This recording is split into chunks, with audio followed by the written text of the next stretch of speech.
Hello, everyone. It is your boy B3 back with another fantastic pre-work vlog. Haven't done one in a while just because I've been so busy, exhausted. Sometimes I don't have enough time before work, or just don't feel a lot of passion for anything, even though I have a list of these I need to make. But I'm doing that today. Sorry if I seem out of breath. I still have a broken rib. So yeah, let's get into this. So today we are going to talk about the Dark Universe and why it failed. Back when everyone was trying to make a cinematic universe, production companies don't seem to care as much about that right now. We had Marvel do theirs, which everyone said was the first cinematic universe, but it wasn't. It wasn't. There were others before that. Toho had a cinematic universe from 1954 all the way to like 1974, I think is the year the Showa Godzilla series ended. Way before the MCU, longer than the MCU's been so far. And then another company that had one was Universal Studios, and they had the Universal Monsters cinematic universe, starting with Dracula back in like 1931, and sort of, they say it ends with the last creature from the Black Lagoon movie, but the creature of the Black Lagoon, it happens like a decade after,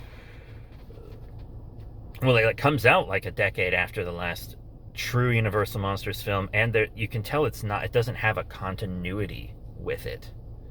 Even though the continuity back in those days was real loose, because they didn't have to worry about continuity, because you would see a film in theaters and then it would disappear, and you could just change things continuity-wise and no one would care. Like Fritz being named Igor, and him being hung by the townspeople instead of being hung by the monster. Things like that. But yeah, so to me, the Universal Monsters are the first true cinematic universe. And when Universal Studios announced that they were rebooting that cinematic universe, I was so goddamn excited. They had a Dracula origin story ready. They were going to do Bride of Frankenstein without regular Frankenstein, which is honestly fine, because pretty much everyone knows multiple versions of that story.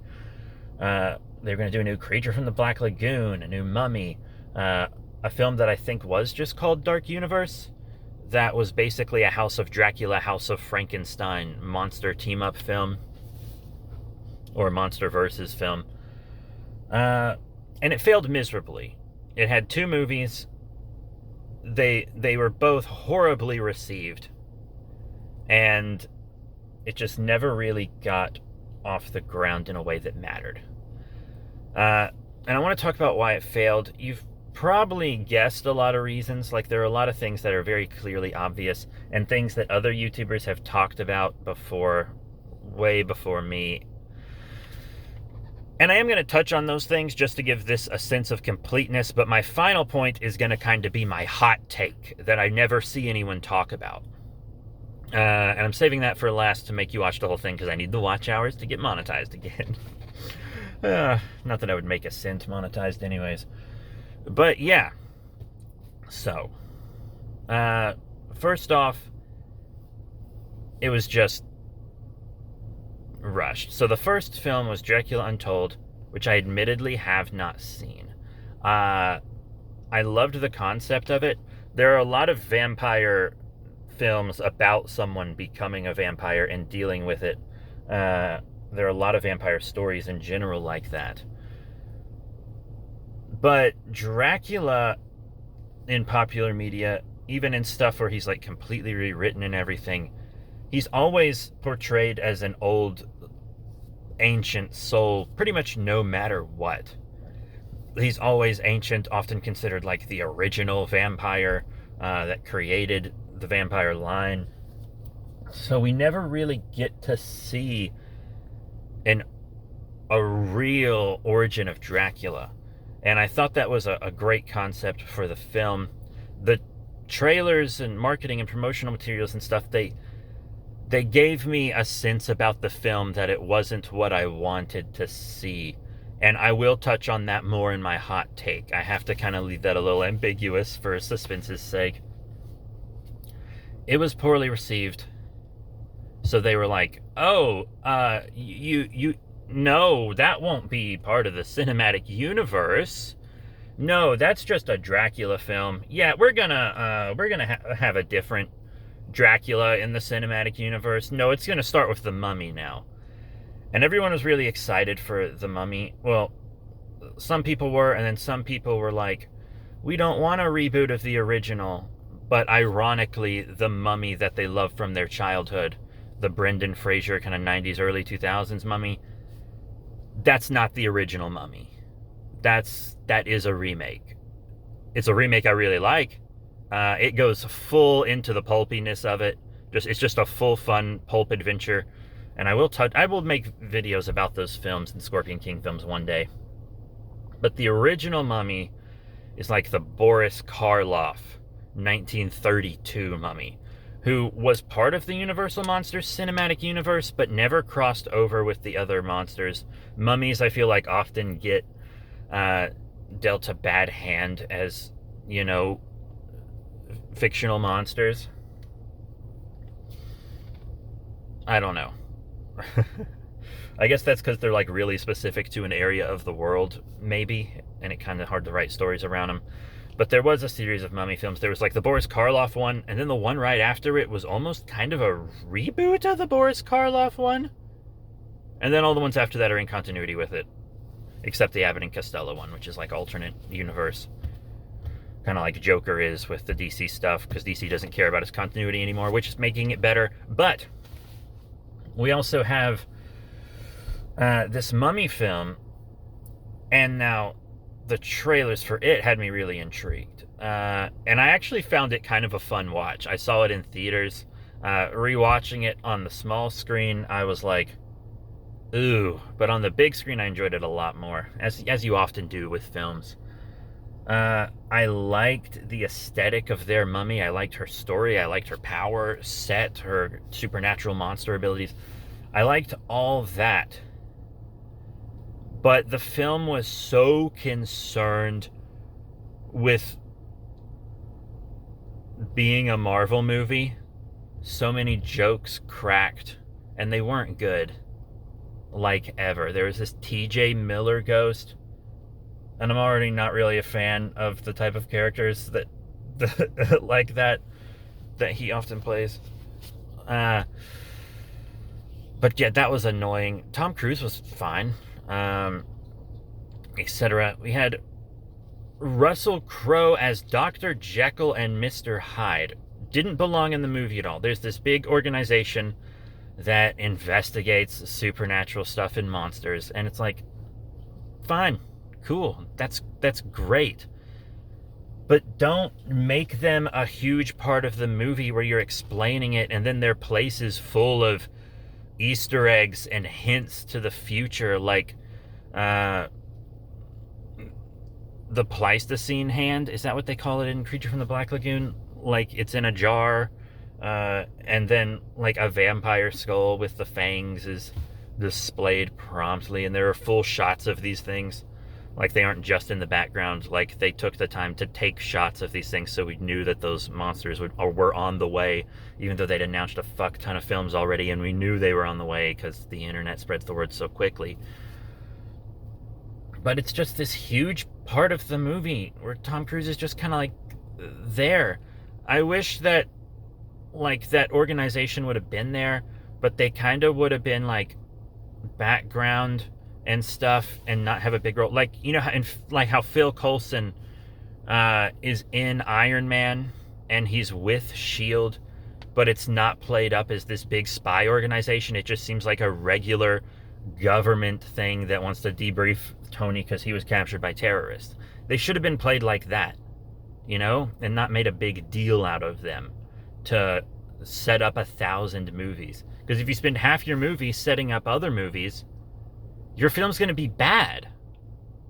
And The Mummy is bad. It just is. And so it seems like the powers that be were just like, if the first film in the cinematic universe isn't a success, the cinematic universe won't be a success. And that's very probable. That's very probable. But also, the characters you're using are classic characters that people have loved for generations. Frankenstein's monster, Dracula, people are always going to show up for those two. And then you also own the most famous versions of the Mummy, the werewolf. You own the Bride of Frankenstein. You own the Creature of the Black Lagoon. And you also own the most popular version of the Invisible Man as well. Like, you have so much going on. It's insane.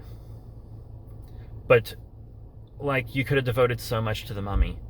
But you have a Jekyll and Hyde transformation scene in the film. Why? I'm not super opposed to just name dropping Dr. Jekyll somewhere. Like, one of the agents is like, report this to the doctor. Or report this to Dr. Jekyll, like when something happens once, but we never see him. That's fine, because the dude should have his own movie. We shouldn't get a full telling us what Jekyll and Hyde is, because everybody knows. It's public domain. It's been around forever. You can read it for free. Listen to it for free on audiobook. And some of the movie versions you can watch for free. Legally. Because it's so old. Everyone knows what it is. It's a classic. You don't have to tell us about it. You certainly don't need to give us a transformation sequence. And also, the Hyde looked shitty. I'm a firm believer that the same actor should play Jekyll and Hyde, and if you're not talented enough to pull them both off and make them seem like different people, then you shouldn't play the role. I'm not a fan of like the Peter Cushing one where it's like a different actor takes the place when they transform. No, not a fan. Not a fan at all. So yeah, Jekyll and Hyde just should have been saved for their own film, 100%. And now let's get into the real, I gotta keep an eye on the time because I gotta clock in soon. Real reasons that these movies failed. People went into those theaters expecting to see monster movies. And they didn't get them. Dracula Untold and the Mummy remake from, I think, 2017 maybe?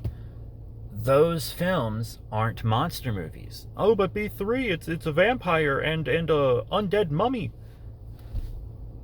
But look at the stories. Those films are superhero films. The Marvel Cinematic Universe got big and started a superhero boom.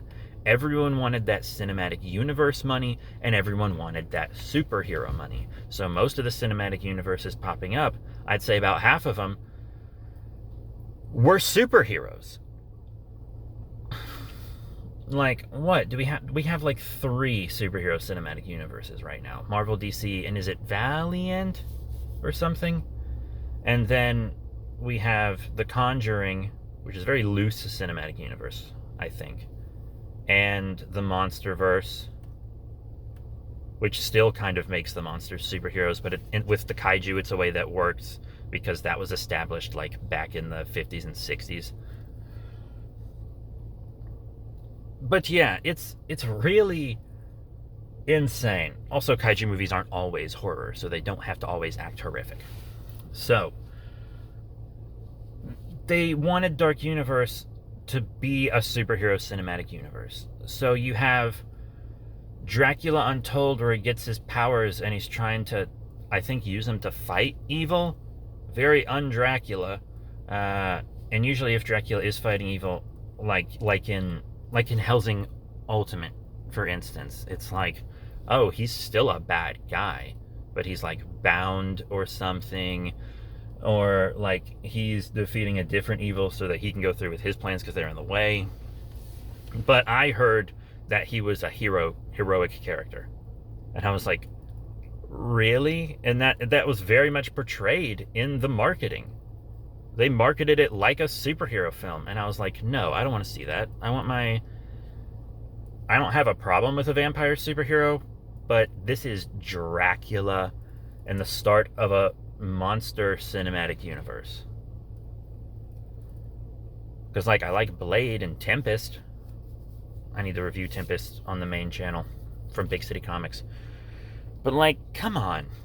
I need to review the Blade movies on here. And then in The Mummy, Tom Cruise gets, like, superpowers at the end. He becomes, like, the vessel of a god and gets superpowers to defeat the mummy with. And, like, he rides off into the sunset, and it's like, oh, he'll be back to fight alongside monsters. And it's like, no! I don't want people fighting alongside monsters. I want people fighting the monsters, and I want people fighting each other.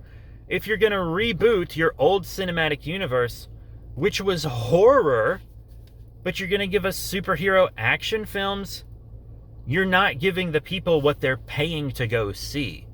You're just using properties that you either own or are public domain to throw together something trendy.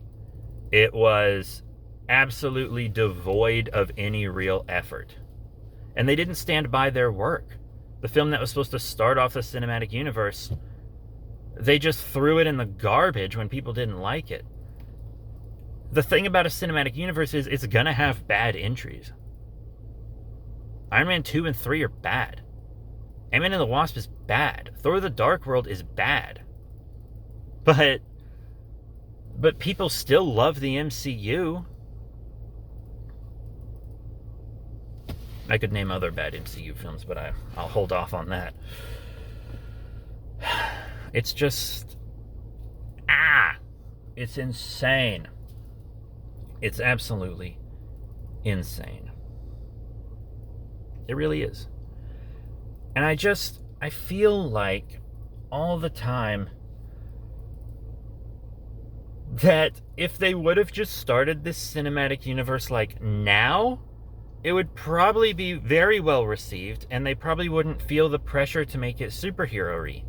Because I don't know if you've noticed, but superheroes are going out of fashion.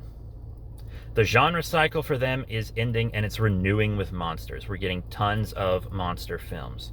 Godzilla vs. Kong really saved movie theaters. Shang-Chi helped a lot right after, but Godzilla vs. Kong's numbers were unexpected. Even before the coronavirus. Theaters were about to go under. Look at just all this monster stuff coming out. The Quiet Place 2, super well received. And not just because it's a good movie, but because people want monsters. If you go into Walmart right now and go look at all the like straight to DVD films, they're all fucking monster movies. Like every single one of them. And they're usually all horror movies because those are the cheapest and easiest films to make. But now they're all monster movies. Japanese indie monster films from forever ago are now getting official US releases. Like, I don't think there's another time in the history of film in this country where those movies would have come here. There was no interest in them, but now there is. Everyone wants more monsters and not just kaiju. So I feel like if they would have tried to reboot the Universal Monsters right now, they would have seen the marketing and viewing trends and been like, hey, we can actually make these monster movies. Because in the original ones, it was always people versus monster or monster versus people, because the monsters were often sympathetic. In fact, they usually were in some way, which I'll get into. I don't have the time to get into it. I got like 5 minutes. It's wild.